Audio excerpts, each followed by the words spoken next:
Olá a todos, eu sou o professor e filósofo Fábio Goulart. Vamos dar início então à nossa live para falar da importância da empatia. Quero pedir desculpas por estar um pouquinho atrasado.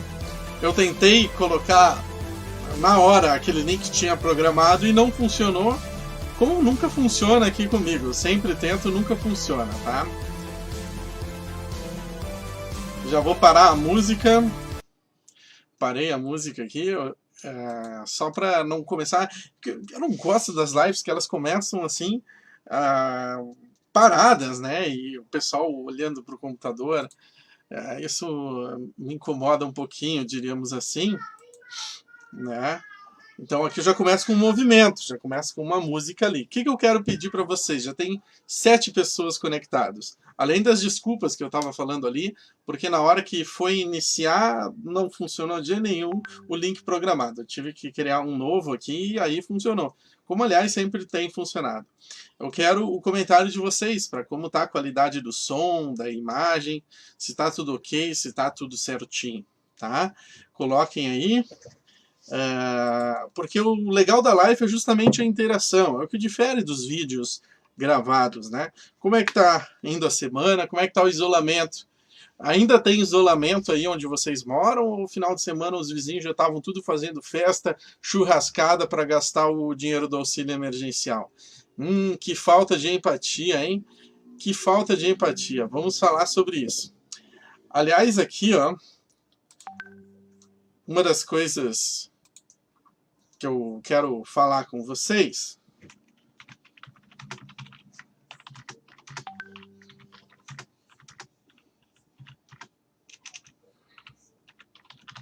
então, eu já deixei a mensagem ali. Comentem aí.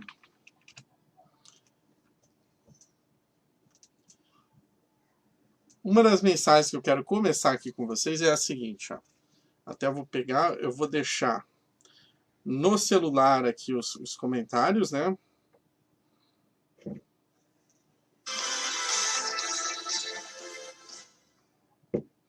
Deixar os comentários aqui no celular.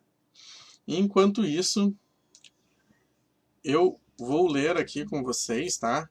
Um texto que eu li no final de semana mesmo, li ontem, e achei espetacular, porque o texto simplesmente traduz a minha vida, o meu sentimento no momento, referente aí à falta de empatia de algumas pessoas nessa época tão difícil da história do nosso país, né? Um momento onde as pessoas estão se mostrando incapazes de sentir a dor, o sofrimento e querem comemorar, como falei ali no início, tá? Mas comemorar o quê, né? Bom, é justamente isso que o texto fala aqui. Deixa eu só achar para vocês aqui que eu já vou ler. Bastante postagens. Aliás, quem quiser me seguir no Facebook, fica à vontade. Perfil particular, mas está quase lotado. Está no limite, né? Então vamos lá. O texto se chama assim, ó. Não me convide para nada. Não me convide para nada. Eu acrescentaria. Não me convide para nada por enquanto. Logo mais, eu vou participar de todos os eventos que vocês me convidarem. Mas agora, no momento, não me convide para nada. O texto é assim, ó. Amigos vivem me convidando para almoçar ou jantar. Passa aqui, vai ter uma feijoada. Reunimos 5 casais para beber e tocar violão. Espero vocês em minha chácara. Eu logo raciocino.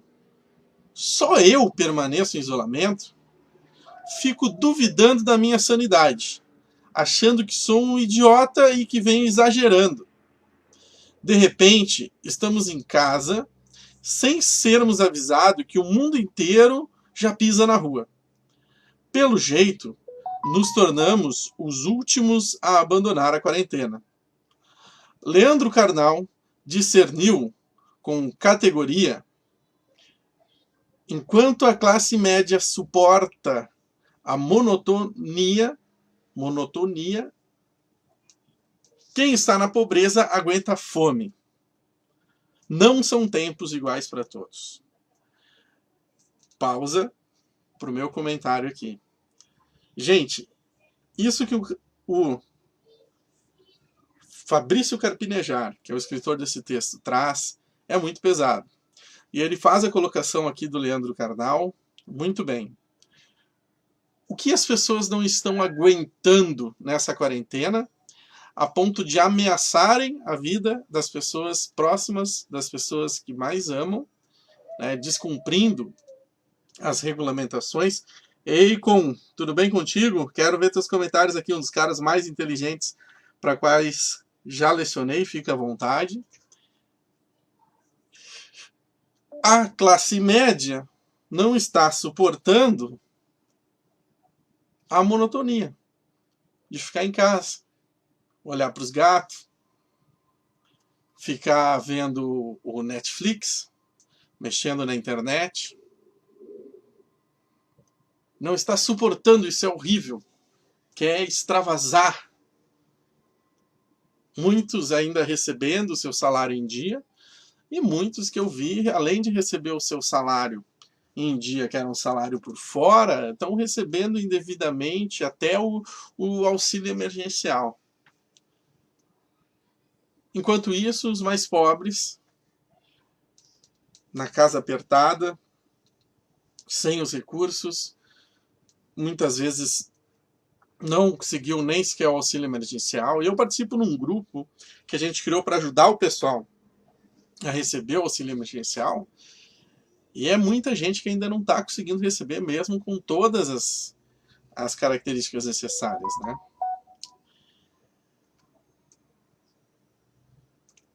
Tem que suportar a fome.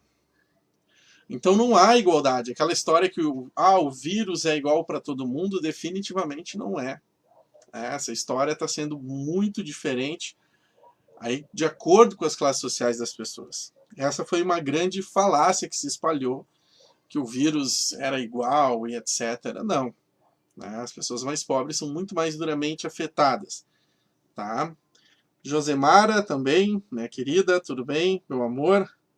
Quero teus comentários aqui, vamos movimentar a live dentro do possível, tá?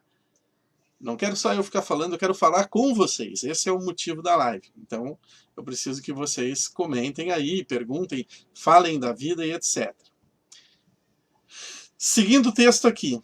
Então, partindo desse paradigma aí que o canal nos trouxe. Há quem queira sair e confraternizar. Eu me pergunto, comemorar o quê? Os hospitais e cemitérios superdotados? São mais de 15 mil mortos no país pelo coronavírus. Muitos desses são vítimas. E são vítimas resultados diretos de nossa alienação. Assistimos por dia 4 rompimentos da barragem de Brumadinho. E assistimos, não nos encontramos no meio da lama. As pessoas unicamente mudam de postura quando a morte puxa pela mão um conhecido ou um parente. Daí, levarão para o lado pessoal e entenderão da pior forma a gravidade da situação. Será que apenas é possível enxergar a realidade depois das lágrimas? Não pode ser antes da dor? Tomar sol, passear, frequentar o shopping, ir ao salão, abraçar os familiares, não são privações, mas cuidados absolutamente viáveis e possíveis. Privado é aquele que se vê sem emprego e sem comida na mesa. Vamos parar de falar bobagem. É uma guerra civil contra uma doença. Tédio não é sobrevivência. Gente, esse pessoal que está fazendo festa, folia, bagunça, o que está comemorando afinal? Hein? Fome não está passando, senão não estaria fazendo isso. As pessoas que estão na rua porque realmente precisam, e eu digo desde o começo dessa pandemia, esse discurso de reabertura e etc., ele é fascista, ele é genocida, ele é um discurso sem empatia pelo outro, tá? Porque quem precisa realmente está se virando na rua do jeito que dá, está se arriscando para garantir o sustento da sua casa, tá? E eu conheço vários e vários casos, como professor, como líder comunitário. E a gente tem se mobilizado no limite do que a gente pode para estar ajudando esse pessoal. Por quê? Empatia, né? Mas o que é esse conceito? O que é essa palavra? Empatia, a grosso modo, é sentir o que os outros estão sentindo. Sentir o que os outros estão sentindo. Então, por exemplo, a dor, o sofrimento, a pessoa com a empatia bem desenvolvida vai sentir em conjunto, tá? Como dito ali pelo Carpinejar, já passamos de 15 mil mortos. Gente, vamos tentar sentir em conjunto, vamos tentar um pouco empatia. Como que o vírus age, tá? Ele ataca as nossas células e faz o sistema imunológico entrar em colapso. O sistema imunológico faz uma espécie de superação, o que gera uma sensação de afogamento. A pessoa ela não consegue respirar e tenta e não consegue, literalmente como ela se estivesse se afogando lenta e dolorosamente. A pessoa que está com Covid numa UTI, nessa situação, dias assim, tá? Muitas vezes sem o respirador, para tornar menos dolorosa esse processo, ela não tem contato com os parentes. Ela fica isolada, completamente entubada, sofrendo sozinha e mal tendo contato, nem sequer com os médicos e enfermeiros que ali cuidam, quanto mais com a família. A família dessa pessoa, que sabe que ela não está com uma gripezinha, mas sim com uma doença mortal, fica sofrendo em casa, sem poder ir visitar o ente querido. Tá? E imagina que só no Brasil já foram 15 mil pessoas assim.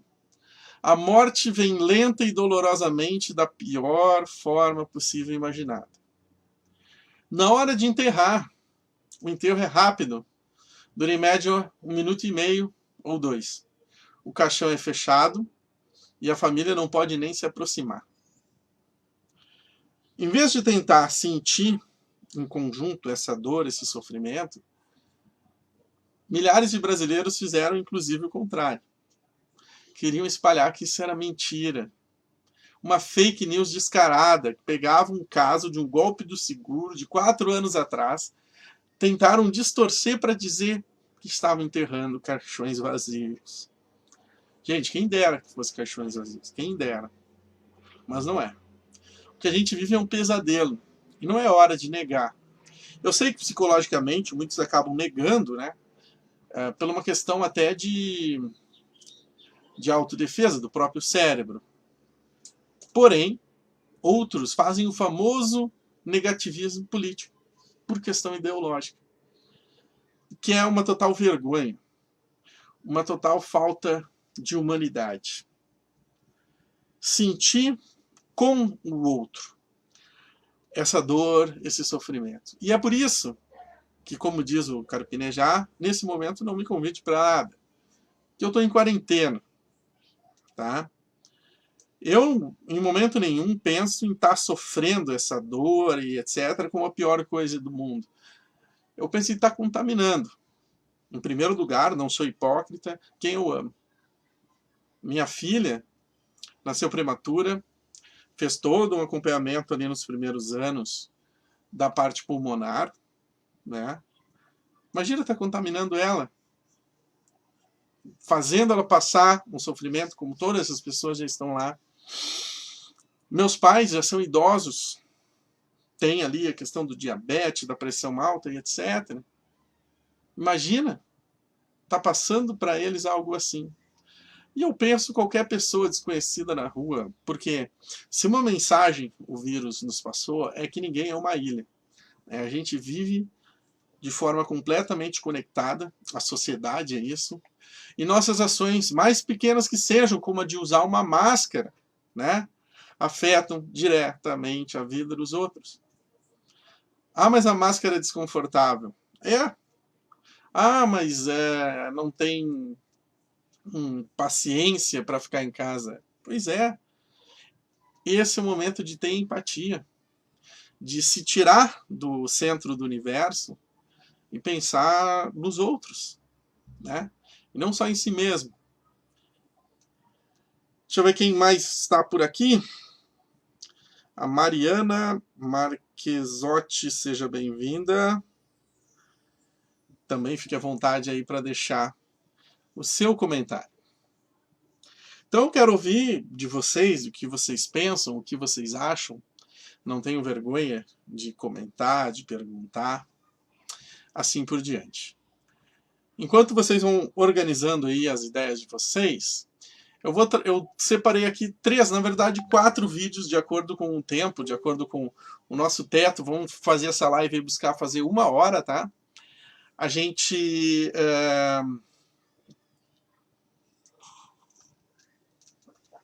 essa live de 1 hora, vamos ver se vamos de 3 ou 4 videozinhos, tá?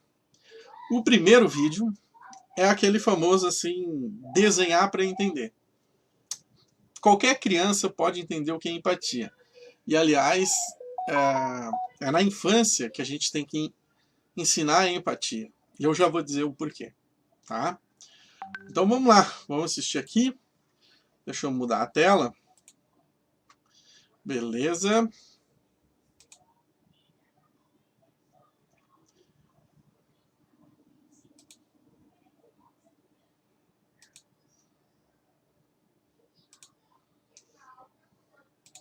Então aqui, ó, o vídeo se chama A Importância da Empatia, fragmento livro 4, Liga pela Paz. E o canal é a Inteligência Relacional. Aliás, inteligência relacional é um outro conceito bacana para quem sabe a gente trabalhar aí numa live futura. Mas para isso eu preciso da ajuda de vocês. Principalmente comentários aqui, tá? Então vamos lá, vamos assistir. Me digam também se está ok. Que o volume do vídeo não pode ser tão alto, não pode ser tão baixo. Se for preciso, em algum momento eu vou dar pause para explicar. É como se fosse um react. Isso aqui, para quem não está acostumado aí na linguagem das redes sociais, eu vou fazer um react. Então, nesse vídeo, a importância da empatia. Esse é para criança, para explicar para as crianças esse conceito. Isso aqui pode ser trabalhado em sala de aula, etc., discutido. Bem tranquilão. Vamos lá.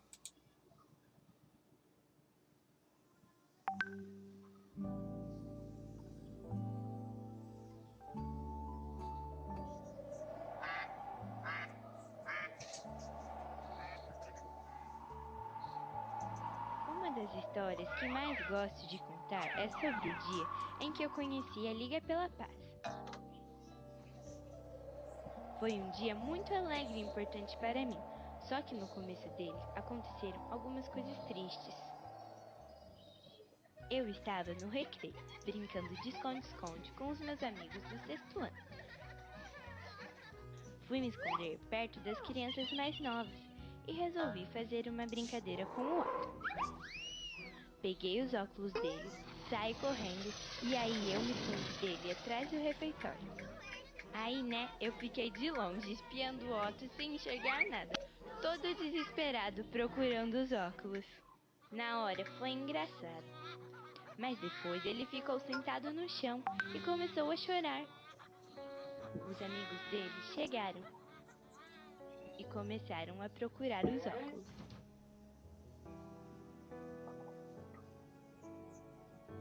Eu fiquei super triste quando percebi que ele estava sofrendo, mas estava com vergonha de falar que eu que tinha feito aquilo com ele, né? Ainda bem que não consegui ficar quieta depois de tudo isso.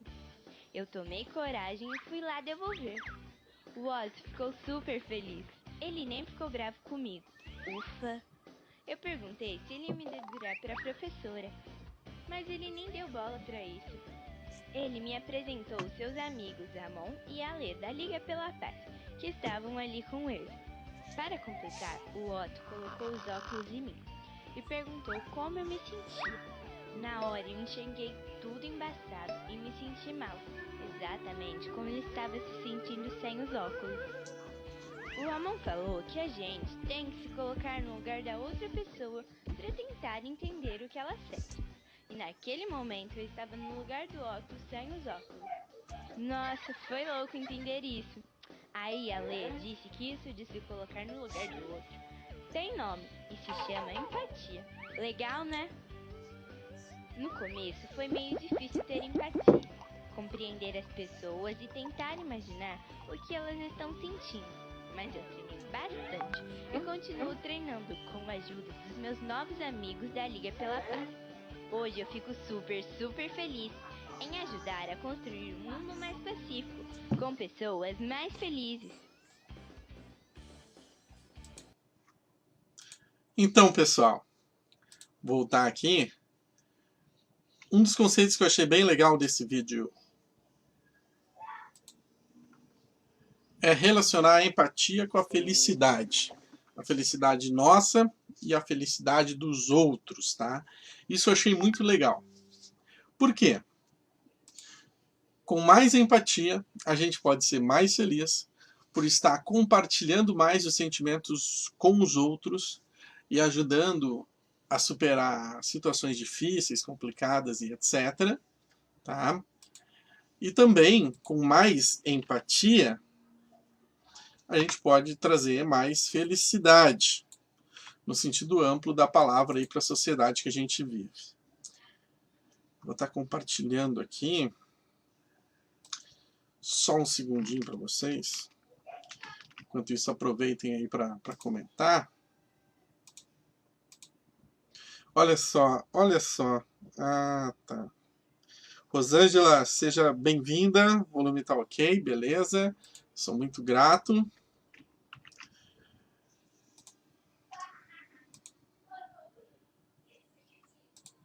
O que acharam do videozinho aí? Comentem para mim enquanto isso.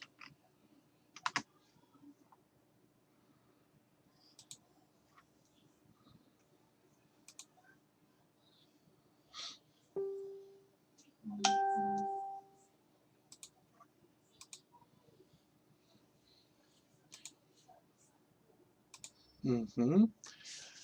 Então, a única questão que eu corrigiria nesse vídeo, mas eu acho até que não foi corrigido porque é uma questão muito mais técnica, e o vídeo, como eu falei, para crianças, né? Dá para ser usado numa campanha contra o bullying, por exemplo, aí na escola.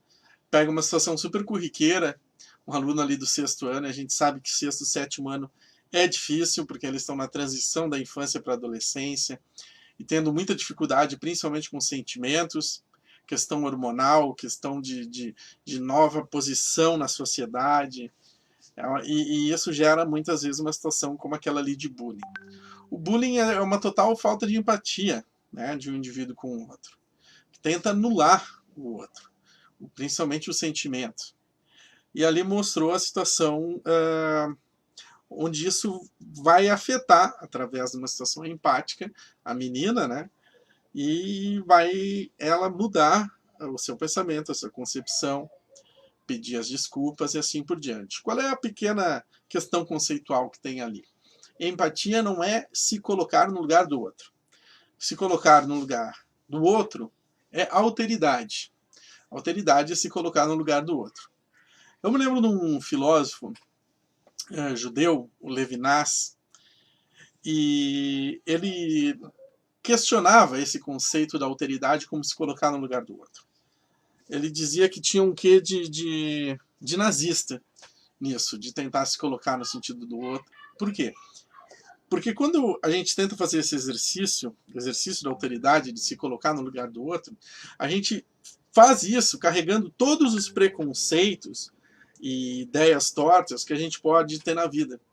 E ao fazer mal esse exercício, a gente pode voltar ainda mais preconceituoso. Tipo assim, se coloque no meu lugar.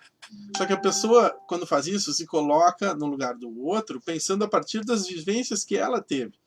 E isso pode gerar uma distorção ainda maior e mais perigosa em algumas situações.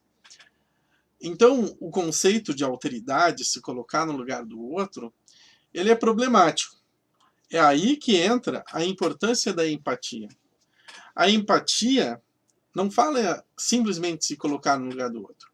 Fala em tentar sentir o que o outro está sentindo. Entenderam? Então, empatia é mais do que se colocar no lugar do outro, ou tentar fazer isso. Simpatia é tentar sentir o que o outro está sentindo. Algumas pessoas são muito empáticas, até demais, e às vezes sofrem mais do que a pessoa pela qual elas estão ali observando, dialogando e etc. Isso é ruim? Em hipótese nenhuma. Isso mostra, na verdade, uma forte conexão dessa pessoa com super empatia com a humanidade. O problema, e aliás, é uma doença psiquiátrica, que é a psicopatia, é quando a pessoa não consegue ter empatia nenhuma com os outros, tá? Aí é um problema muito grande. A gente sabe, eu até tô com a camisa aqui, ó. Deixa eu ver a imagem ali para mostrar, ó. Nem toda deficiência é visível. Foi uma camisa que minha esposa me deu para a gente estar participando de alguns eventos pró-autismo em anos anteriores. O autismo é uma condição que, entre as suas características, está a dificuldade empática do autista com as outras pessoas. Mas o autista ele consegue, sim, ter bastante empatia. Mas precisa trabalhar isso. Aliás, aqui tem um conceito interessante de passar para vocês. Não vale só para o autista, vale para todas as pessoas. A empatia ela é uma habilidade, tá? Uma habilidade humana, aliás, bem comuns em mamíferos no geral, mas nos primatas principalmente, e nos seres humanos é essencial para a nossa vida em sociedade. Eu vejo que quando tem tanta gente aí, né, comemorando a morte dos outros e etc., eu vejo que talvez seja o que mais esteja faltando.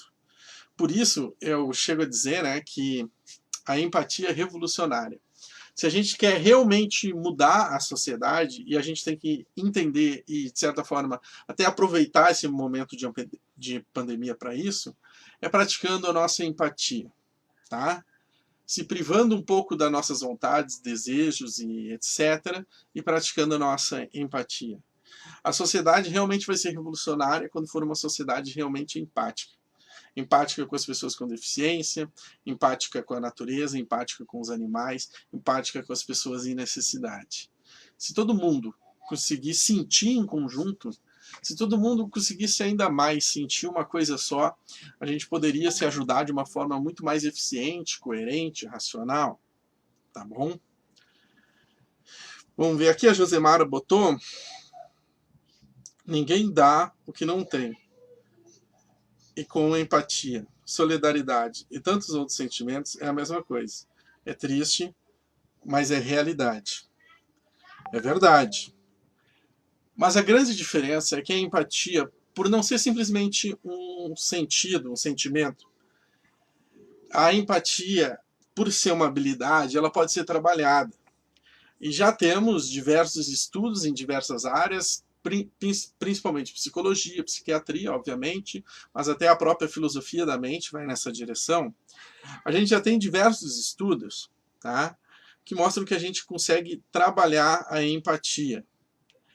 E que tem que ser trabalhada desde pequenininho, desde criança. Porque aqui vem uma descoberta muito interessante, tá? O ser humano não nasce empático. Um bebezinho bem pequenininho, recém-nascido, ele não tem empatia, né? Ele não vai assim, eu não vou chorar a noite inteira porque minha mãe tem que trabalhar amanhã. Eu não vou fazer o cocô na fralda porque agora eu vi que eles não podem trocar. Não.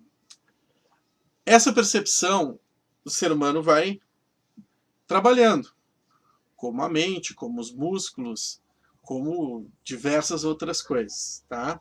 Aí da nossa vida, que entram no rol das habilidades. Porém, a empatia já se desenvolve bem pequenininho, com alguns meses de vida, o ser humano já tem a capacidade de começar a trabalhar a empatia. Ou seja, de sentir com os outros.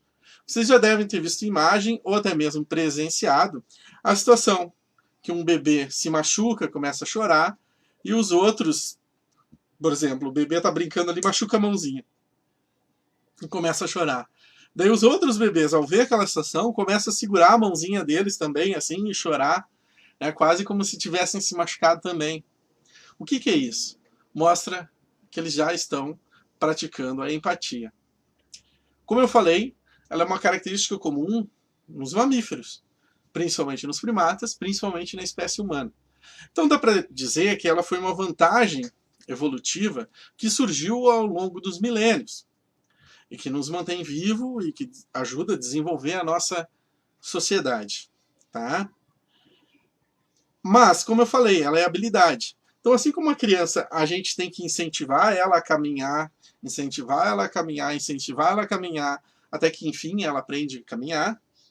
Assim como a gente tem que incentivar a criança, tá, a falar, incentivar a falar até ela começar a falar, a gente tem que incentivar a empatia. Incentivar a empatia e incentivar a empatia. Aquela criança que, de certa forma, recebe os estímulos corretos, ela se torna um adulto empático. Um adulto preocupado com os outros. Um adulto, né, que está respeitando a quarentena. Um adulto que entende que não está indo na rua por uma questão assim de, sei lá, de luxo, alguma coisa. Não, que não está indo na rua para defender a vida dos outros, para evitar tanta dor, tanto sofrimento. Adulto que se coloca no lugar do outro, adulto que sente em conjunto. E quando a criança não recebe os devidos estímulos? Quando isso acontece, a gente tem aquilo que os filósofos gregos chamavam de idiota. Idiota. O que é o idiota? O idiota é quem se preocupa só em si mesmo, que não está nem aí para os outros. Aliás, não tem essa capacidade de estar aí para os outros. Por quê? Porque não tem a empatia. Dá para desenvolver empatia depois de adulto? Dá, mas é muito mais difícil. Aliás, quase tudo, né? Hoje em dia tem estudos que mostram que até aprender um novo idioma é muito mais difícil depois de certa idade. Imagina então desenvolver empatia, tá? E quando se tenta fazer isso, a pessoa se sente incomodada. Mas não é diferente de qualquer outra habilidade. Vou pegar um exemplo, né? A pessoa sedentária precisa praticar exercícios e aumentar a sua habilidade corpórea. Quando ela começar a fazer isso, ela vai se sentir muito incomodada, cansada e vai ter dores, câimbras, sofrimento até. Tudo para tentar voltar para aquele status quo, para aquela situação anterior. A mesma coisa, a pessoa sem empatia, ao tentar exercitar, ela vai se sentir mal, ela vai dizer que não gosta, ela vai querer dar uma desculpa, ela vai sentir dores até, né? Por quê? Porque o nosso corpo sempre tenta voltar para uma situação de... Alguns chamam, vamos dizer assim, tentar usar um conceito bem fácil aqui para vocês, zona de conforto. Zona de conforto. Embora esse nem de longe seja o melhor conceito nessa situação. Mas vamos ficar com ele aqui. Vamos ver aqui. Gil Debran mandou um alô, tudo bem contigo? Beleza?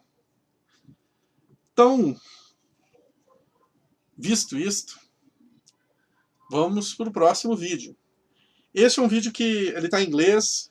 Eu acho que o único defeito dele é estar rápido demais. Ele poderia estar um pouquinho mais cadenciado. Eu, pelo menos, esses vídeos mais técnicos, eu gosto de vídeos mais cadenciados. Mas eu entendo que como ele é um material para divulgação nas mídias, às vezes as pessoas, não vou assistir um vídeo de 20 minutos. Daí se acelera, se encurta os espaços e tudo mais. Se acaba com os silêncios, né?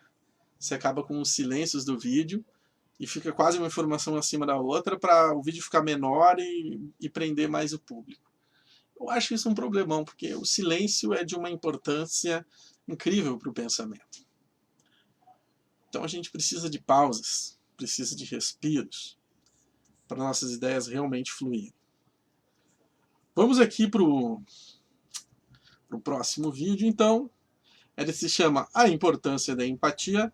É desse canal aqui, o canal pequenininho, 4V, que eu sou inscrito há muito tempo nesse canal aqui. Aliás, eles pediram uma ajuda, uma colaboração da página Filosofia Hoje lá no início deles.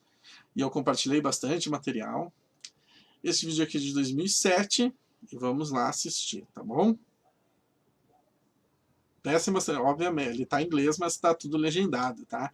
Então prestem bastante atenção na legenda e eventualmente eu dou uma pausa aí para fazer algum comentário, beleza? The importance of empathy. We all live in our own version of reality. A reality that is limited by our senses, our temperament, and our own experiences. It is the only reality we will ever truly know. But it is crucial to our personal development, our relationships, and to society itself that we make the effort to try and experience other people's realities as well. This is done through empathy. Simply stated, empathy is an active attempt to understand another person's perspective, their emotions, and in essence, their reality. We are social animals, and our ability to communicate and understand each other's emotional states is key to maintaining our relationships. So it is little wonder that the ability to empathize is hardwired directly into our brains. One area that assists... Peraí que surgiu uma dúvida aqui. Não entrou o vídeo. Isso mesmo, peraí que foi erro. Erro completamente meu. Quem sabe faz ao vivo, quem não sabe erra ao vivo, né? Então vamos lá, agora vai entrar, tá?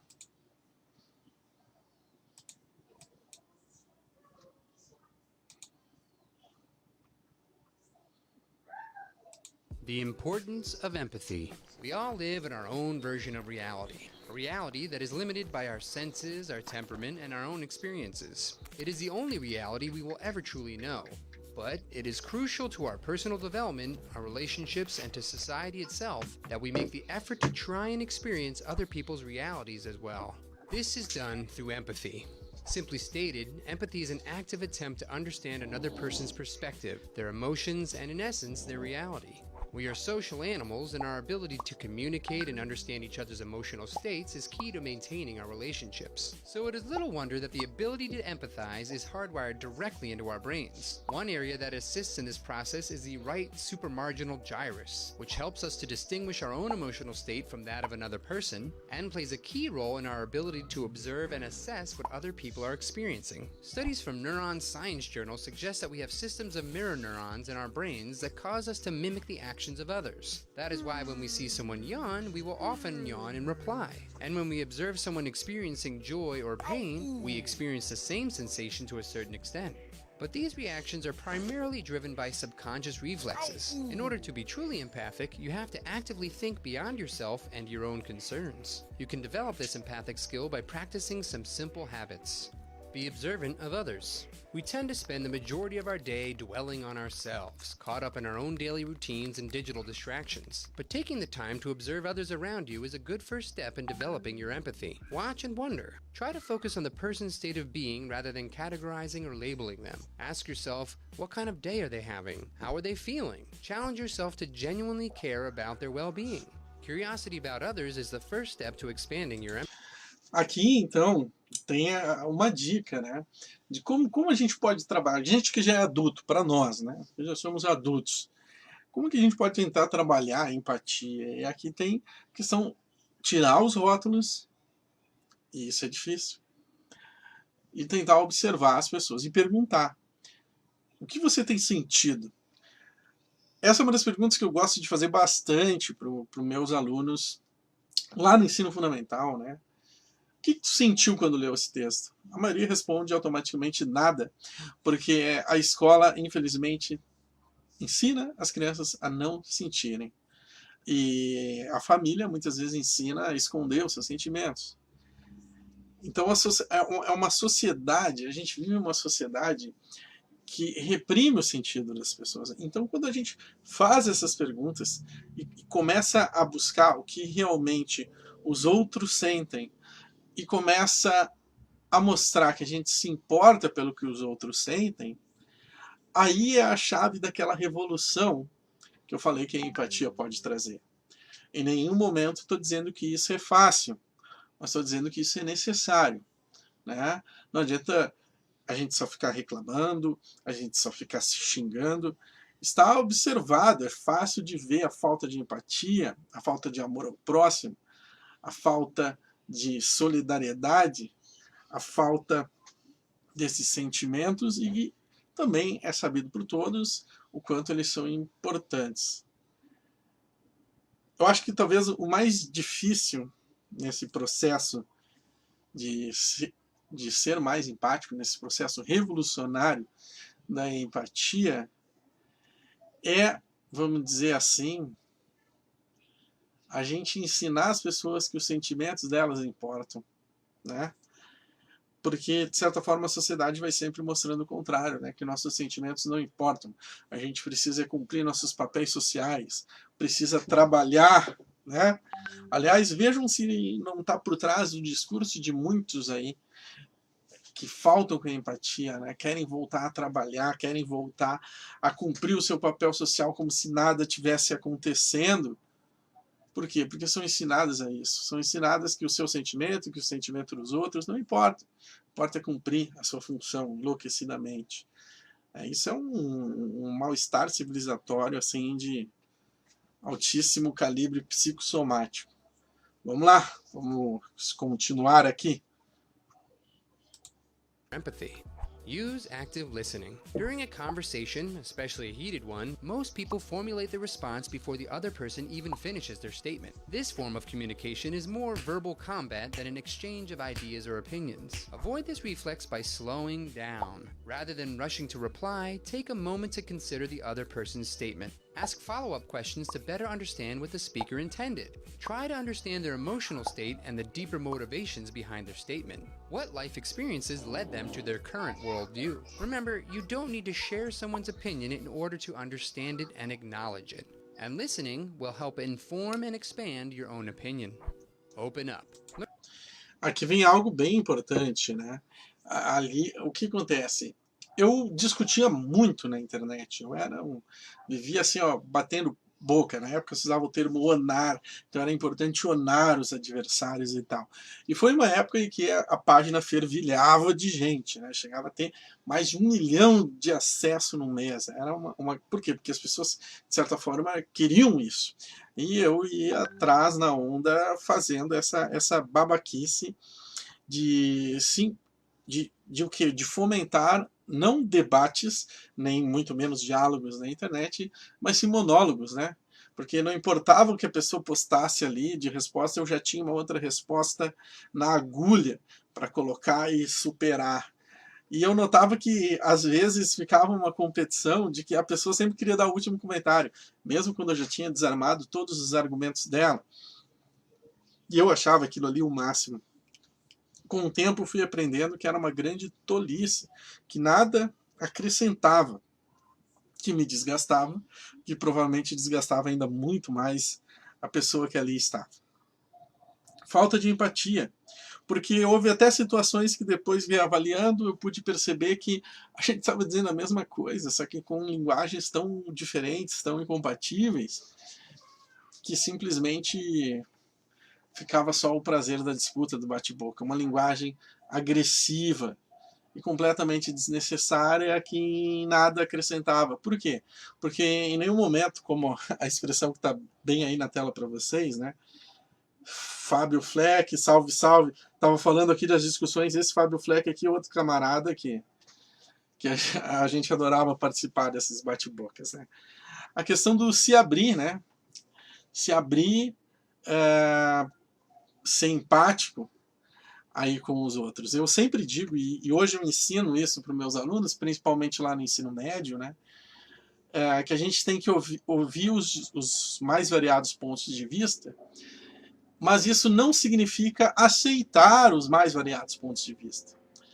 Por exemplo, uma pessoa que eu sei que está errada, tá? Como quem está manifestando na rua, aglomerado, pedindo o fim do isolamento social, e não só isso, pedindo uma ditadura militar. Essa pessoa ela está errada nos mais variados níveis. Eu sei disso e eu tenho capacidade de colocar os argumentos na mesa e provar com evidências científicas isso para essa pessoa. Mas provavelmente ao fazer isso, eu não vou conseguir convencer ela de nada, né? Eu vou me desgastar pra caramba. Talvez eu até pegue o coronavírus dessa pessoa, que ela pode ser um assintomático, espalhe esse coronavírus nas pessoas que eu amo e cause uma desgraça muito maior. Porque certamente não são evidências científicas que levam essa pessoa a estar fazendo aquilo ali. O que leva essa pessoa a estar fazendo aquilo ali? Bom, talvez seja muito mais empático se abrir e ouvir o que ela tem a dizer. Ouvir não é aceitar. Eu vou tentar ouvir, tentar entender, e aí sim, buscar uma estratégia mais empática para tentar convencer ela do contrário. Agora, se eu não for capaz de fazer isso, eu posso ter toda a razão do mundo, que eu não vou convencer ela a nada, vou me desgastar e talvez ainda, vamos dizer, traga aí todos esses danos secundários. Mas isso foi algo que eu aprendi com o estudo e com as vivências. Eu sempre digo aí, já que o Fleck está aí, vai poder me ajudar, né? Às vezes a gente tem que ter cuidado para não julgar as pessoas por pensarem e agirem exatamente, eu pensava e agia em 2015, né? Nesses 5 anos aí da minha vida, eu consegui mudar muito a minha percepção e, consequentemente, a minha postura aí nas discussões, me tornando um ser muito mais empático. Ainda estou muito longe da perfeição e nem quero chegar nela, né? Nem tenho condições disso. Mas eu busco ser. Às vezes as relações, a rotina nos impedem disso, né? E o que acontece agora na quarentena? A gente está muito preso nisso. Né? A gente está preso em casa. Nossos filhos, nossas esposas, e às vezes acaba, vamos dizer assim, até sendo muito menos empático do que deveria ser com as pessoas pelas quais a gente deveria ter muito mais empatia ainda. São as pessoas que a gente vive e vai viver o resto da vida, né? Então, como eu sempre digo, não é fácil, em momento nenhum, estou dizendo isso, mas estou dizendo que é necessário e é revolucionário a empatia. Vamos seguir aqui. Se abra. Learning more about other people's experiences is a key element to seeing the world through someone else's eyes. But it is also important to open up about your own feelings and experiences. Empathy is a two-way street that at best is built upon mutual understanding. Through a combination of uncovering the deeper motivations of someone else's position and expressing our own underlying concerns, we often discover a shared commonality, even with those who hold different beliefs than ours. Through the practice of keeping an open mind, empathy helps us challenge prejudice, find commonality, and expand our moral universe. Without it, we are apt to label people outside our circle as the other, the problem, or the enemy. O vídeo aqui entrou num conceito muito interessante, a ligação da empatia com a moralidade. A pessoa que não desenvolve a sua empatia, ela tem grande tendência de se tornar alguém imoral, ou até mesmo antiético. Alguém que vai desrespeitar o outro, alguém que vai desrespeitar as leis, vai desrespeitar os decretos, vai desrespeitar aquilo que mantém a nossa sociedade funcionando, né? Então aqui é algo muito interessante. A pessoa sem empatia, todo mundo é problema, é o outro, é o inimigo. E olha como esse discurso ele contaminou as redes sociais e contaminou até mesmo a nossa, vamos dizer, vida real. Aliás, desde 2011 eu falo, né? Esse papo de vida virtual e vida real, ou eu virtual, eu real, isso não existe há muito tempo. Para as gerações mais novas, isso é algo absolutamente sem sentido, essas gerações que já nascem conectadas, e mesmo para a geração que se conectou no meio do caminho, como a minha, não faz mais sentido. E, de certa forma, essa pandemia tem revelado isso, para quem ainda tinha alguma dúvida, né? Nós somos aquilo que somos na internet. Se somos rudes, falsos, mentirosos, agressivos na internet, é porque somos tudo isso. Então devemos, inclusive na internet, tentarmos ser empáticos, né? Se abrir, ouvir o que o outro tem a dizer, tentar ver o mundo com os olhos do outro. Eu me lembro que eu vi lá na minha adolescência, o Luiz Noll também está assistindo, seja muito bem-vindo, fique à vontade para comentar. Eu quero que vocês comentem, eu quero ouvir vocês. Até falei da política. Opa, minha cadeira deu uma guinada aqui, mas só a impressão. Vocês já notaram, né? O político ele tem a premissa da fala. E, ok, uma das funções do político vai ser falar lá na tribuna, né? Só que eu acredito que o bom político, antes de tudo, ele tem que ter a escuta. E talvez isso seja o que mais falta na política de hoje. Políticos de esquerda, direita, cima, baixo, bolinha, eles estão viciados em não escutar os outros. Quando dizem que escutam, na verdade só estão escutando voto, capacidade de voto, poder eleitoral, caramba, 4. Quando a pessoa traz um problema, automaticamente deixa de ser um problema. Aquilo não é um problema para o político. Aquilo é uma demanda que, se for resolvida, pode se transformar em voto. Então, se eu acho assim que alguma coisa realmente tem que mudar na política, é a política ser mais empática, mais aberta, mais, vamos dizer assim, focada em sentir as necessidades do povo. Porque, pensa bem, o povo tem um problema. Por exemplo, eu aqui na minha casa estou 2 dias sem água. 2 dias sem água, tá? Por quê? Tem um cano ali estourado, eu não sei porquê, na verdade. Eu estou chutando, mas deve ser algo muito sério, eu imagino. Porque isso está causando incômodo em toda a comunidade. Para o político, isso é só uma demanda, que, se for bem resolvida, pode virar em voto. Não é um problema real. No bairro dele está muito distante para isso estar acontecendo também. Sabe? Então, é a mesma coisa que a gente começou a falar lá no início, né? No texto do Carpinejar. Quem depois entrou depois, eu convido que depois assista o vídeo desde o início, né? No texto do Carpinejar, as pessoas elas só se tornam empáticas quando aquilo acontece com elas. O termo que ele usava era muito mais pesado, né? Quando a morte puxa pela mão. A gente tem que buscar estratégias de mudar essa cultura aí. Não achem que eu sei, que eu não sei. Quem dera eu soubesse isso. Tá todo mundo fazendo live agora, né? E eu acho um saco a live dos ditos especialistas, que eles falam com uma arrogância, uma prepotência, como realmente soubessem a resposta para todos os problemas da humanidade. Tem aqueles vídeos do TED, que eu até gosto de assistir, né? Alguns são bem bacanas.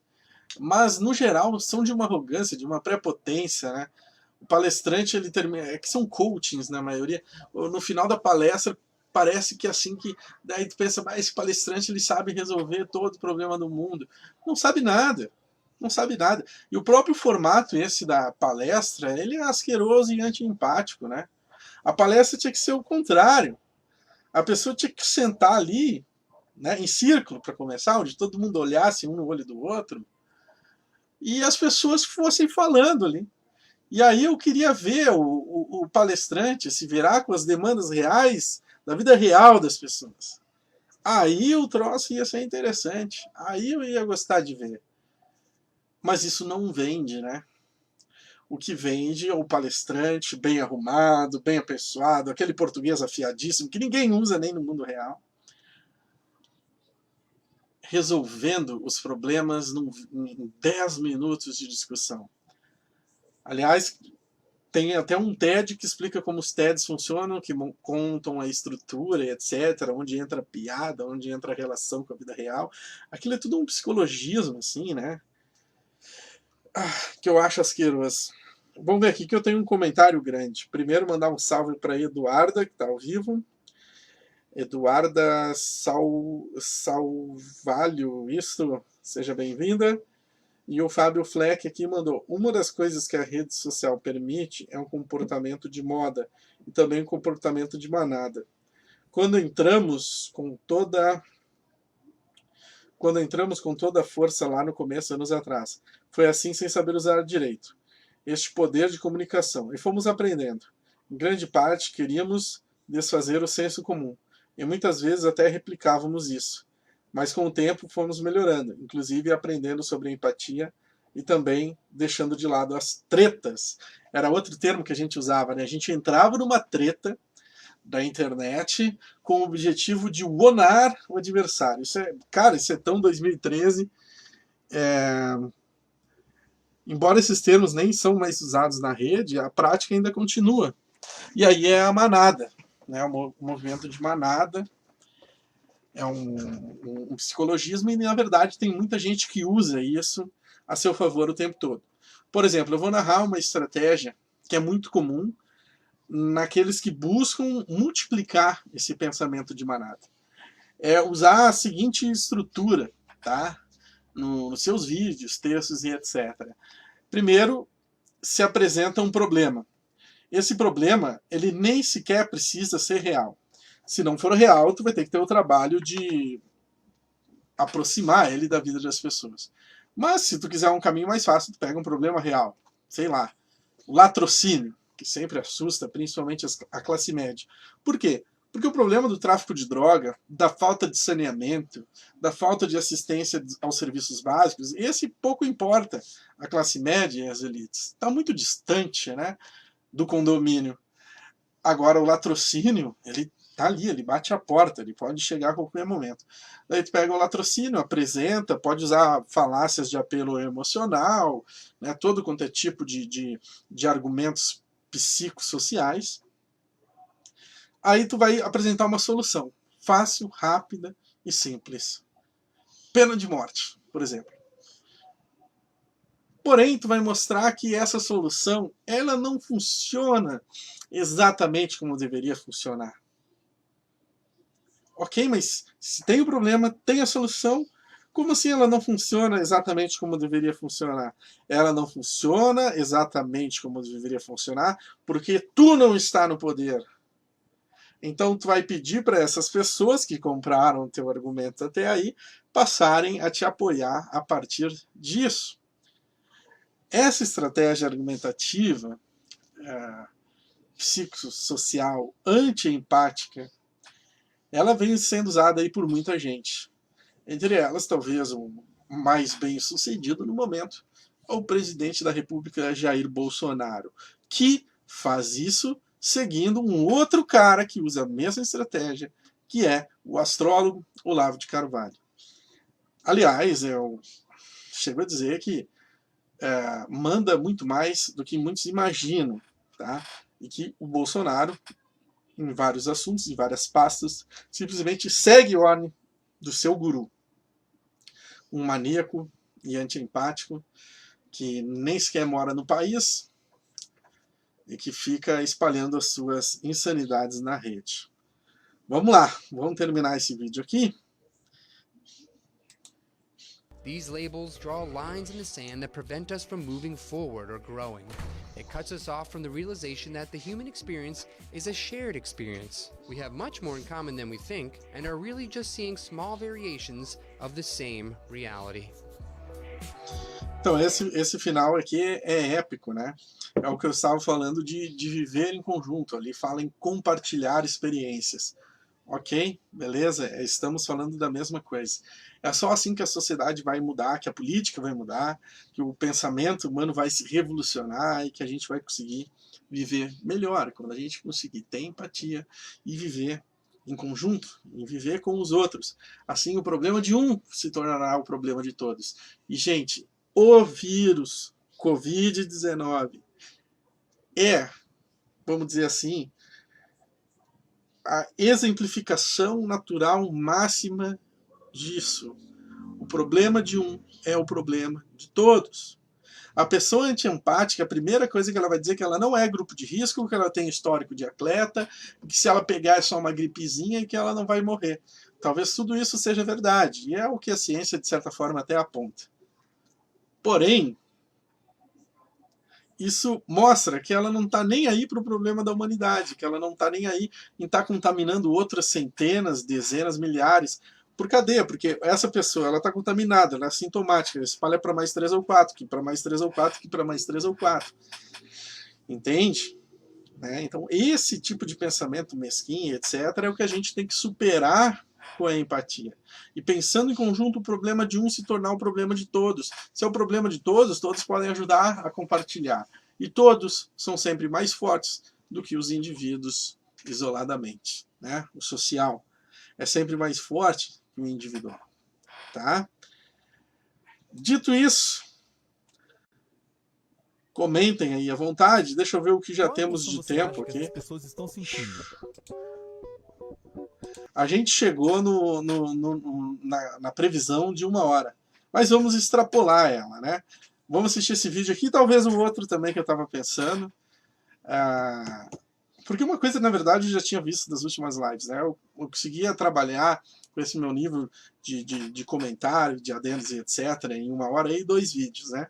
Mas vamos agora para esse outro vídeo aqui. Um outro canal que eu acompanho desde o início, quando eles eram pequenininhos, hoje eles são enormes, Minutos Psíquico, que é um canal que começou bem ligado com o Nerdologia, que é outro canal maravilhoso, que é o próximo vídeo, já estou adiantando aqui. Tá? Então fiquem à vontade para comentar ali o vídeo anterior, em primeiro lugar. E agora, se preparem, porque esse vídeo aqui é show de bola. Show de bola. Tô certo aqui? Tô.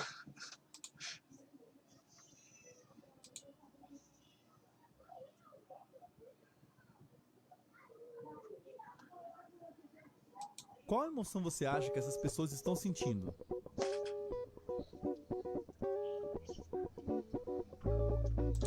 E aí? Aliás, olha só, o vídeo de 2014, hein? 2014, quando o país era a 5ª economia do mundo, quando a nossa preocupação era se a Copa ia ser um sucesso, um fracasso, tá? Mas hoje a gente tem que estar decifrando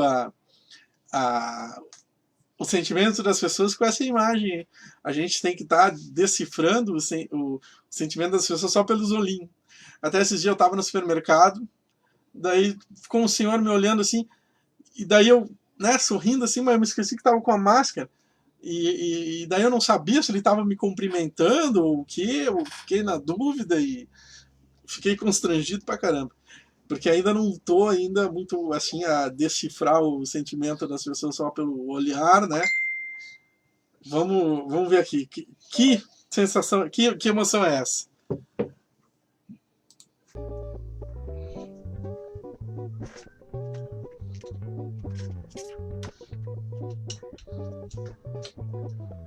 Todos os dias, identificamos emoções nas pessoas com as quais convivemos e, a depender da emoção que identificamos, podemos agir de maneiras totalmente diferentes. Algumas dessas emoções nos sensibilizam e podemos começar a sentir o que o outro está sentindo.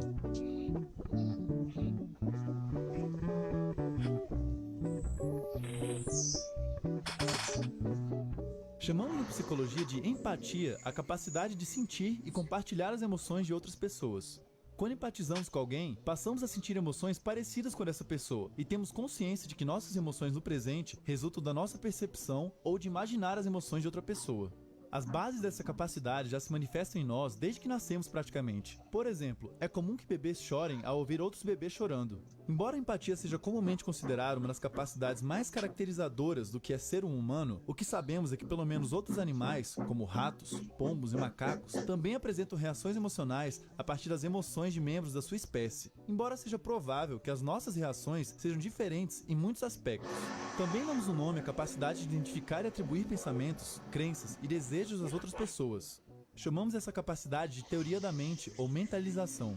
O teste que você fez no começo do vídeo é uma parte simplificada de uma tarefa usada para medir essa capacidade. E quem consegue acertar mais vezes as emoções que as pessoas das fotos estavam realmente sentindo? E aí, acertaram? Porque na verdade a gente teria que ter uma opção. Por exemplo, eu vejo que esse aqui estaria feliz, animado, feliz, ele estaria empolgado, né? Alguma coisa aí nesse know-how, né? Esse aqui, desanimado, eu achei alguma coisa mais como desiludido, pensativo, né? Perturbado. Esse cara, né? Eu confesso aí que eu não sem as alternativas eu não passaria no teste. Agora, se fosse, por exemplo, ligue um exercício aí para a escola, né? precisava trabalhar. Professor é triste, né? Já estou pensando em trabalhar isso aqui em sala de aula. Tinha um nomezinho aqui, ó. Animado, desanimado, perturbado. Daí ligue a emoção ao olhar que a representa. Né? Aí eu acho que ficaria mais fácil, né? Temos que trabalhar a empatia de alguma forma. Depois tentar fazer os exercícios com os próprios colegas. Sei lá. O que vocês pensam disso? Comentem aí. Normalmente tem essa capacidade mais aguçada. A teoria da mente se diferencia da empatia por estar ligada ao quanto a pessoa consegue identificar e entender o que está passando na cabeça das outras pessoas, mas sem necessariamente se envolver afetivamente com essa outra pessoa. Tu viu aqui, então, tem dois conceitos diferentes. Um a gente já está falando, a empatia, sentir com os outros. Então a empatia pressupõe um envolvimento emocional, beleza? E do outro lado a gente tem teoria da mente, que é tu conseguir essa habilidade de entender o que o outro está sentindo, mesmo que tu não necessariamente sinta em conjunto com ele. Né? Então a teoria da mente vai ser, vamos dizer assim, a tua habilidade de entender o que o outro está sentindo sem se envolver. Enquanto a empatia é justamente essa habilidade de se envolver e sentir em conjunto com o outro. Sequência. Por exemplo, imagine que enquanto espera a sua vez de ser atendido no hospital, você vê alguém sofrendo. Você pode ser capaz de entender que aquela pessoa está sofrendo e imaginar o que pode estar passando pela cabeça dela. Isso tem a ver com a tal da teoria da mente. Se eu perceber que a pessoa está sofrendo, você também passar a sofrer em algum nível, então você está compartilhando da mesma emoção da pessoa e isso se relaciona com a sua capacidade de empatizar com outros. Em grande parte das situações, essas nossas duas habilidades diferentes são usadas em conjunto para entender as pessoas à nossa volta, mas muitas evidências indicam que tratam-se de duas coisas diferentes. Estudos de neurociência social indicam que cada uma dessas capacidades estão relacionadas com diferentes regiões cerebrais. Além disso, um exemplo de como teoria da mente se diferencia de empatia é o que observamos em pessoas com transtorno de personalidade dissocial, conhecido mais popularmente como psicopatia. Muitas vezes, pessoas com psicopatia não têm dificuldades para identificar os pensamentos, intenções e desejos das outras pessoas, mas possuem dificuldade para sentir e compartilhar as emoções dos outros. Talvez por isso, pessoas com psicopatia acabem prejudicando e gerando sofrimento em outras pessoas sem se mobilizar com as emoções negativas que os outros podem estar sentindo em decorrência das suas ações. Já pessoas com autismo costumam não desenvolver tão bem tanto a teoria da mente quanto a empatia, o que junto com outras variáveis pode dificultar bastante o seu desenvolvimento cognitivo e a sua capacidade de se comunicar e relacionar com outras pessoas. Cientistas... Então aqui entrou a questão do autismo, né? Essa é uma característica do autismo, né? Nas suas mais variáveis, vamos dizer assim, níveis, tá? E até como pai de filho autista, eu acabo notando nela uma característica muito forte, que é muito dita por aí, que é acabar gostando mais, por exemplo, de desenho animado, e entre os desenhos animados, os próprios animes japoneses, porque esses têm a expressão bem clara, né? Aquela coisa marcada, assim, a cara deles do que estão sentindo e etc.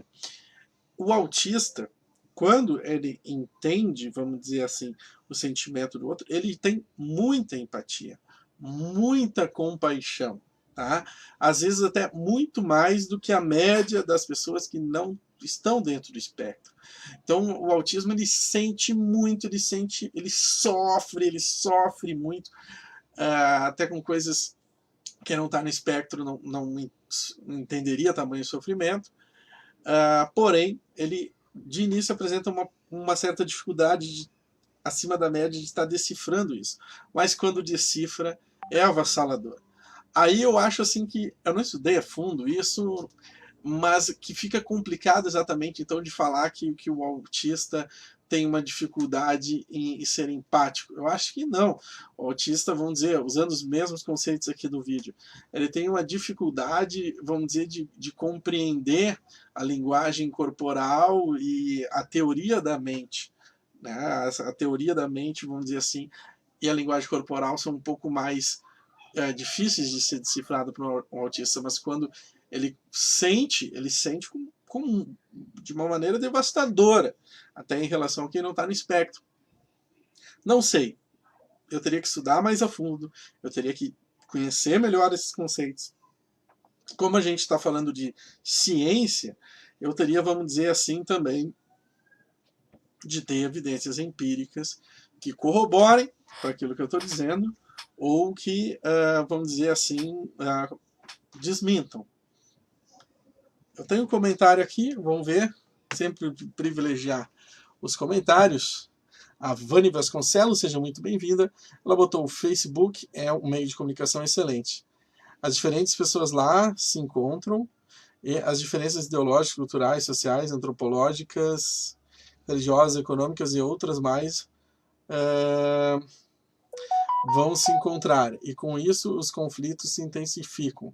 As pessoas mais agressivas atacam palavras e muitas vezes não demonstram empatia nenhuma, principalmente quando as suas características são contrárias às pessoas com as quais interagem. E dele o conflito.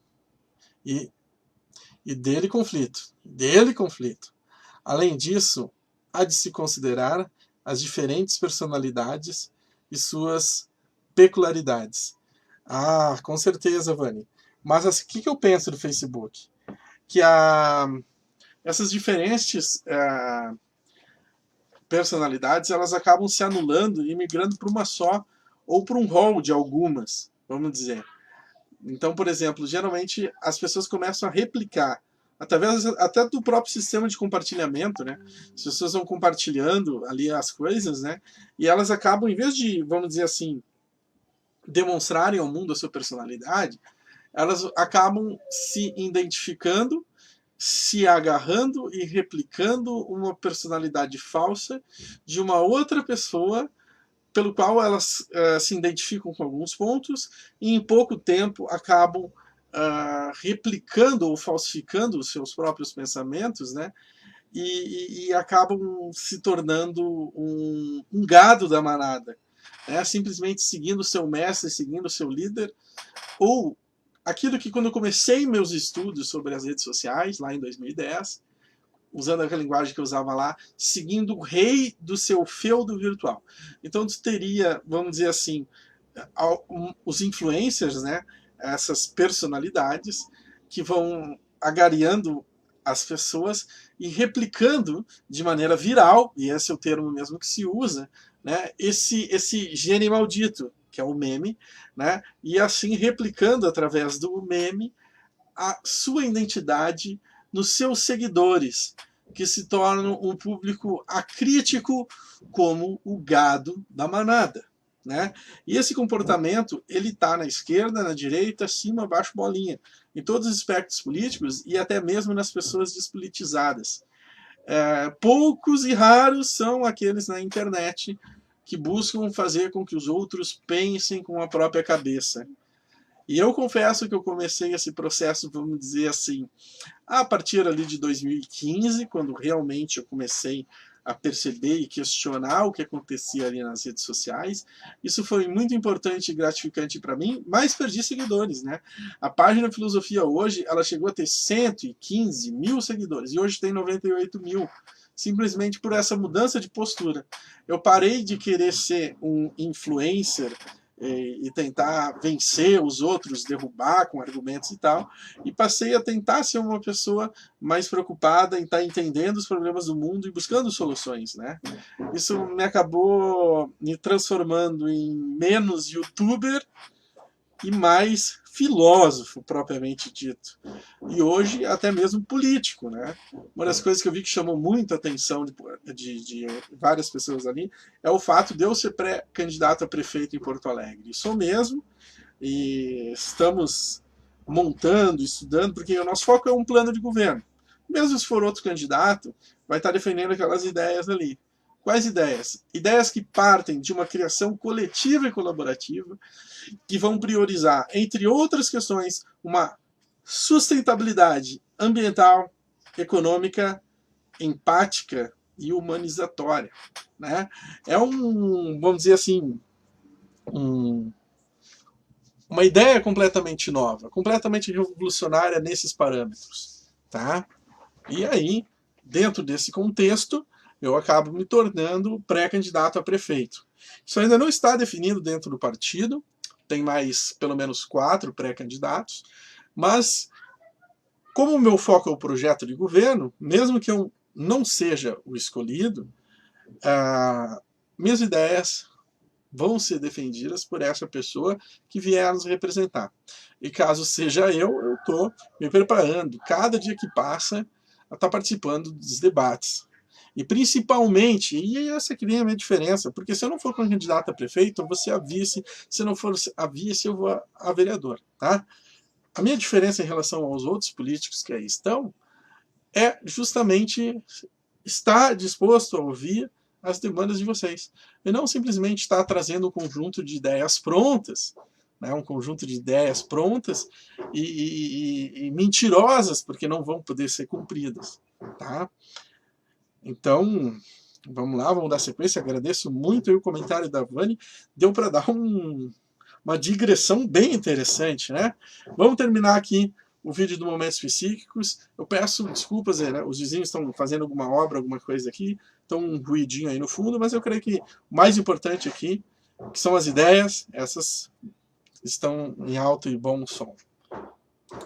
Interessados por esse assunto têm buscado desenvolver programas de treinamento para essas capacidades, o que pode ajudar essas pessoas a conviverem melhor com os outros. Os resultados iniciais desses treinamentos são promissores. Veja também o vídeo do Nerdologia sobre aflição, no qual muitos dos assuntos que falamos aqui também são explorados. Curta e compartilhe o nosso vídeo e inscreva-se no nosso canal. Então, fica aí mais uma dica de canal, o Minutos Psíquicos. Eu acho que vale a pena a gente ir justamente para o do Nerdologia, sobre aflição, Nerdologia bem antigo, para estar finalizando aqui. Tá? Aliás, o EAD aí é um baita assunto para a gente falar de vídeo. Porque a gente não pode transformar essa experiência forçada e mal pensada do EAD durante a pandemia. A gente não pode transformar isso num preconceito contra o EAD. Tá? O EAD faz parte da vida de muitos e transformou a vida de muitos. Então a gente não pode usar a pandemia para transformar isso numa experiência negativa quanto ao EAD. Mas isso é assunto para outros vídeos. Em compensação, a gente não pode se iludir e achar que tem sido uma experiência positiva o que está acontecendo aí nas escolas, principalmente nas públicas, né, com o EAD forçado na pandemia. Mas isso vai ser assunto para outro vídeo. Agora vamos ver esse aqui, Aflição, Nerdologia. Vídeo também lá do longínquo 2014, que saudade dessa. 2014, só o que não vai deixar saudade é duas coisas para mim. Uma pedra no rim, que eu tive naquele ano. Caramba, que dor. E o 7-1, né? Fora isso, se a gente pensar o contexto socioeconômico que a gente estava no país, cara, eu estava em plena ascensão na minha vida, assim. Que loucura, né? E o país inteiro estava. E depois daquilo, nossa. Mas vamos lá. Aflição Nerdologia do... Que canal é esse? É o primeiro canal do Átila Yamarino. Até eu estava falando com um amigo meu, né? Daí ele disse, não, mas por exemplo, o Átila Yamarino é um cara que surge agora, porque... Não, surge agora como? O Átila Yamarino acho que faz vídeo desde 2011 ou 2012, né? O canal Nerdologia maravilhoso. E esses mais antigos de Nerdologia, embora eles são tecnicamente não tão bons, né? O som e tal... Eles seguem o formato de um artigo científico, tem as citações, as referências, são até melhores que os atuais. Então, para quem ainda não conhece o Átila Yamarino, tá errado, né? Tem que conhecer, o canal do cara é fantástico. Vamos lá.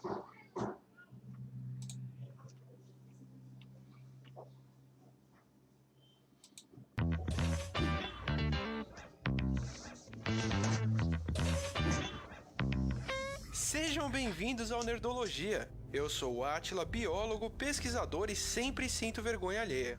Hoje, pelo bem da ciência, vocês vão ser torturados para entendermos por que sentimos aflição quando vemos algo. Ficou arrepiado? Sentiu algum frio na barriga ou outro tipo de aflição ao ver essas imagens? Isso acontece porque nos colocamos no lugar de quem estava lá. Ou melhor, porque nosso cérebro nos coloca nessa situação e reproduz as sensações. Essa aflição é, na verdade, o efeito colateral de um processo muito importante. Por causa dos neurônios espelho, macacos não precisam do olho do Kakashi para imitar os movimentos. Descobertos em 92, os neurônios espelho são especiais para o aprendizado, capazes de ligar a observação e a ação. Ao contrário dos outros neurônios que podem participar ou na observação ou na execução de uma ação, mas não nas duas juntas... Olha que bacana isso, né? Porque assim, quem é da filosofia vai logo se se lembrar de Aristóteles. Aristóteles, um dos primeiros cientistas, talvez um pai da empiria como justificação, ele vai dizer que o ser humano se faz através da imitação, e que nenhum outro animal imita tanto e tão bem quanto o ser humano. O ser humano se faz através da imitação. E daí, em 1992, tu vai ter um estudo que vai provar isso. 1992. Aristóteles, a gente está falando de quê? 300 a.C., 250 a.C. Que loucura, né? Então, olha aqui como é que funciona o neurônio espelho. Fruto da aprendizagem, principalmente aí manual. E entra uma outra teoria que eu gosto muito, do Matheus Lippmann. Tem, aliás, a foto dele aqui atrás. Alguns já devem ter percebido. O ser humano aprende muito mais pelo exemplo do que pelo discurso, né? Então a escola, ou mesmo se a escola não dispor isso, mas o professor, planejando a sua aula, ele tem que pensar uma aula que traga exemplos para os alunos. Exemplos de pessoas mesmo, vivendo situações, né? E aí ensinar pelo exemplo. O exemplo pode estar num personagem do texto, mas o exemplo tem que estar ali. Porque a gente aprende mais pelo exemplo do que pelo discurso. Matheus Lippmann, vamos dar a sequência aqui. Eles permitem que o macaco possa reproduzir algo que vê diretamente. Essa capacidade de observar e aprender a reproduzir é tão importante que os humanos têm toda uma região do cérebro dedicada a isso. E imagino que seja absurdamente desenvolvida no treinador. Nossa região espelho do cérebro vai além do movimento. Ela é capaz de entender e reproduzir até as sensações de outras pessoas. Ao contrário do Bender, que precisou de um chip para sintonizar emoções, nós compartilhamos o que os outros sentem só de observar. É essa capacidade que permite que nos coloquemos no lugar dos outros ao ter uma ação e pensemos se ela vai agradar ou não. Existem aqueles que simplesmente não conseguem se colocar no lugar dos outros, ou imaginar como uma pessoa se sentiria numa determinada situação. Como Simon Baron-Cohen descreve no livro The Science of Evil, quem não sente empatia nenhuma pode torturar ou mesmo matar alguém sem sentir nada por isso, nem remorso ou culpa. Isso não quer dizer... Aliás, esse filósofo aqui, o Simon Baron-Cohen, é essencial para a ética contemporânea, hein? Fica a dica. Que todos que têm pouca empatia são psicopatas, mas eles frequentemente passam por dificuldades de relacionamento. Nossa habilidade de empatia vai além das emoções dos outros. Também podemos sentir o toque. Não chega a ser como os irmãos Nuala e Nuada de Hellboy, mas quando vemos outra pessoa sendo tocada, somos capazes de sentir o que ela sente em menor escala. Daí a sensação de frio na barriga quando vemos alguém se machucar. Quando vemos alguém com dor ou se acidentar, ou até mesmo quando lembramos de um evento doloroso, nosso cérebro dispara as mesmas emoções que se ativariam se passássemos de fato por aquela situação. Não só a emoção, como sensações. Somos literalmente capazes de sentir a dor dos outros. Por isso a aflição de muitos que comentaram no episódio sobre a fratura do Anderson Silva. E também somos capazes de misturar essas sensações. Na sinestesia, o cérebro mistura o sinal de um sentido com o de outros. Como se você tivesse o visualizador de música ligado o tempo todo na sua cabeça. O gosto amargo da derrota, a acidez de um comentário não são só figuras de linguagem. São sensações que realmente podem acontecer juntas no cérebro. Muitas crianças nascem com sinestesia bastante exagerada e alguns mantêm ou desenvolvem essa capacidade na idade adulta. Então olha só que legal, né? Essa questão do sentir em conjunto, ela não é um discurso simplesmente. Ela é evidenciada cientificamente. Então, isso, vamos dizer assim, torna ainda mais importante a gente praticar isso no dia a dia, praticar a empatia no dia a dia e trazer a empatia para as discussões políticas. Olha só. Por exemplo, pessoas com a sinestesia mais comum, a cor grafema, veem cores quando leem ou ouvem uma palavra. No livro Nascido em um Dia Azul, o sinesteta Daniel Tammet conta como decorou mais de 22 mil casas decimais do número π decorando uma paisagem, pois para ele, números despertam cores e formatos na sua mente. Para o Daniel, fazer uma conta é como misturar diferentes formatos. Mas todos os sentidos podem ser misturados, até o toque, como a sinestesia do toque espelhado, descoberta há pouco mais de 10 anos. Quem passa por essa experiência sente com muita intensidade o que os outros estão sentindo. Podem ficar tristes ou felizes quando vê alguém passando por isso. Como vítimas constantes da arma do ponto de vista, sua região espelho dispara fortemente com bem pouco estímulo e eles chegam a confundir o toque que viram acontecer nos outros com um toque que receberam de fato, ou até sentir o que uma máquina está fazendo, como a aceleração e frear de um carro. E esse sinal pode se misturar com de outras sensações e uma sinestesia empática. Nesse caso, até o humor dos outros pode ter um sabor ou uma cor. Pessoas com uma grande sensibilidade que relatam ter um sexto sentido ou mesmo ver o humor na aura dos outros podem ter na verdade essa sinestesia. Como a sinesteta Fiona Torrance, que relata conseguir sentir quem está de bom humor ou deprimido em uma sala até pela cor deles. Ela chegou a desmaiar ao ver outra pessoa levar um soco. Embora nos traga aflições e um momento de dor, a empatia é fundamental para o relacionamento social e até para que apreciemos momentos emocionantes no que vemos. Então curta e compartilhe o nosso vídeo para que outros sintam o quanto você gostou. Já pensaram aí na possibilidade, até na necessidade, de desenvolvermos uma educação, ou mesmo uma política sinestésica? Eu estou disposto a isso. Mas sozinho eu não vou conseguir, em hipótese nenhuma, fazer isso, né? Eu preciso da colaboração de vocês. E nesse momento, principalmente os comentários aí para a gente construir junto. Tá? Vamos dizer aqui, eu acho que eu tinha anotado umas ideias aqui, ó. Não haverá mudanças positivas na sociedade sem empatia. A única coisa que faltou, e eu acho que chegando ao final dessa live é importante salientar, é um desafio. Não só para vocês estarem pesquisando, estudando, nós, né? Não só para nós estarmos estudando, pesquisando os conceitos que apareceram aqui, como a empatia, a sinestesia, etc., mas um desafio de estarmos buscando, ainda essa semana, já que é segunda-feira, fazermos algo que trabalhe a nossa empatia. Isso foi dito em vários momentos aqui, que isso é bom, isso é importante, isso é cientificamente comprovado, que isso faz toda a diferença na nossa vida, na nossa sociedade. Buscamos pelo menos uma ação, tá, de empatia a mais nessa semana. Tá lançado o desafio, tá? Para todo mundo que assistiu até aqui, meu muito obrigado. Curtidas, comentários, compartilhamentos.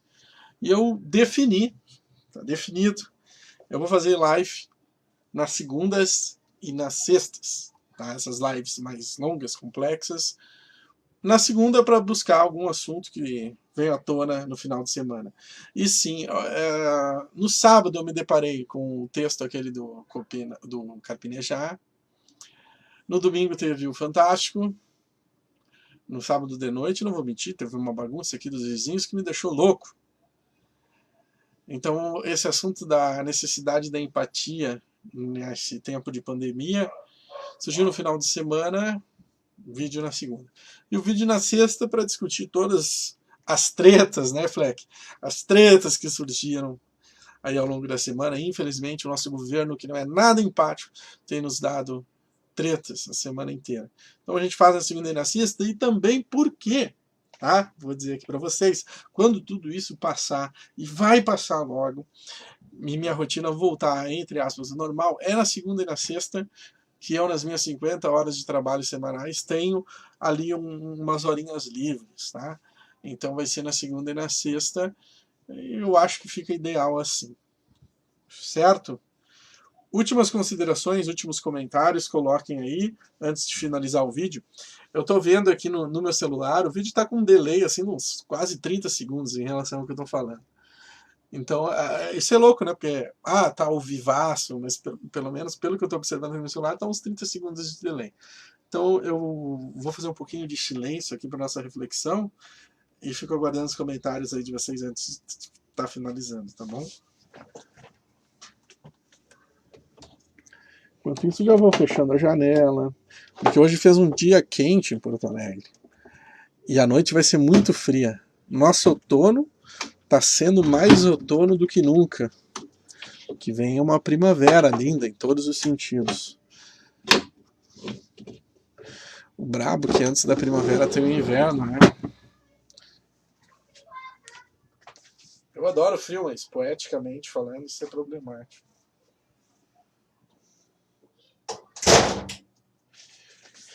Gente,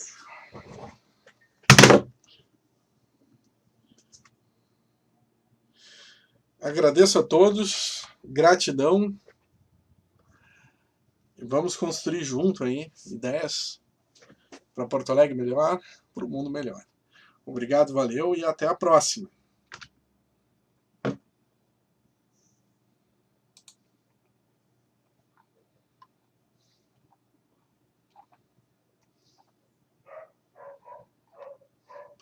O Fleck finalizou aqui, ó. Um comentáriozinho. Excelente tema. Acho uma boa trazer mais temas assim, para que mais pessoas de fora participem, gostem e aprendem.